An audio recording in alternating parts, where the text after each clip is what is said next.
ഇപ്പോഴും നമ്മുടെ സ്നാക്സ് ഉണ്ടാക്കാൻ കാണണ്ടേ കൂട്ടുകാരെ. അപ്പോഴിത് എന്തെല്ലാം ആകാം. അപ്പോഴിതുപോലെ തക്കാളി ടൊമാറ്റോ കെച്ചപ്പോ എന്തെല്ലാം എന്തെങ്കിലും ഉണ്ടെങ്കിൽ അതിൽ മുക്കി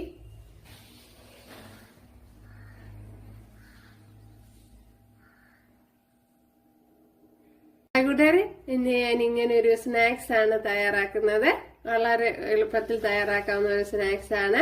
അപ്പോൾ വീഡിയോയിലേക്ക് പോവാം. ഹായ് കൂട്ടുകാരെ, സെലിം ബ്ലോസിലേക്ക് സ്വാഗതം. ഇന്ന് അവല് വെച്ചൊരു സ്നാക്സ് തയ്യാറാക്കാം. ഒരു 2 ഗ്ലാസ് അവലാണ് എടുത്തിരിക്കുന്നത്. എന്തല്ലേ ഇത് വെച്ചൊരു സ്നാക്സ് തയ്യാറാക്കാം. അപ്പോഴും ഞാൻ ഇപ്പോൾ എടുത്തിരിക്കുന്ന വെള്ള അവലാണ്. ഇനി ഇതിലേക്ക് കുറച്ച് കടലമാവ് ചേർത്ത് കൊടുക്കാം. ഞാനിപ്പോൾ ഒരു 3/4 ഗ്ലാസ്സാണ് ചേർത്ത് കൊടുത്തിരിക്കുന്നത്. ആവശ്യമാണെങ്കിൽ പിന്നീട് ചേർത്ത് കൊടുക്കാം. ഇനി ഇതിലേക്ക് 1 ടേബിൾ സ്പൂൺ വെളുത്തുള്ളി ഇഞ്ചി ചതച്ചത് പേസ്റ്റാക്കിയത്, കറി ലീവ്സ്, അതേപോലെ മല്ലിയില. ഇനി ഇതിലേക്ക് ഞാൻ ഇതുപോലെ കട്ട് ചെയ്തെടുത്ത് ഒരു സവാള എടുത്തിട്ടുണ്ട്, അത് ചേർത്ത് കൊടുക്കുക. ഇനി ഇതിലേക്ക്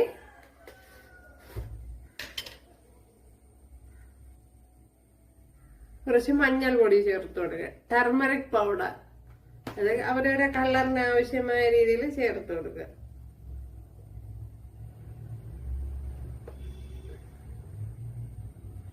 ഒരു ടേബിൾ സ്പൂൺ എരിവില്ലാത്ത മുളക് പൊടി. എരിവുള്ളതാണെങ്കിൽ 1/2 ടേബിൾ സ്പൂണൊക്കെ മതി, അല്ലെങ്കിൽ 1/4 ടേബിൾ സ്പൂണ്. ടേബിൾ സ്പൂണാണ്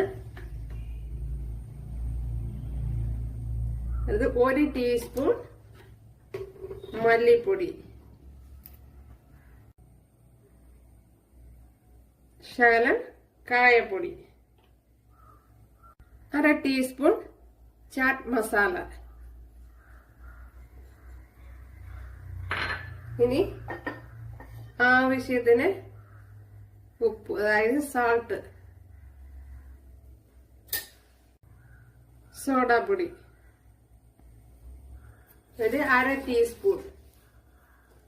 ഞാൻ എടുത്ത പാത്രത്തിൽ വെച്ച് കുഴയ്ക്കാൻ പറ്റില്ല, അതുകൊണ്ട് ഞാൻ വിചാരിച്ച് മറ്റൊരു പാത്രത്തിലേക്ക് മാറ്റാം. അപ്പോഴിതൊന്ന്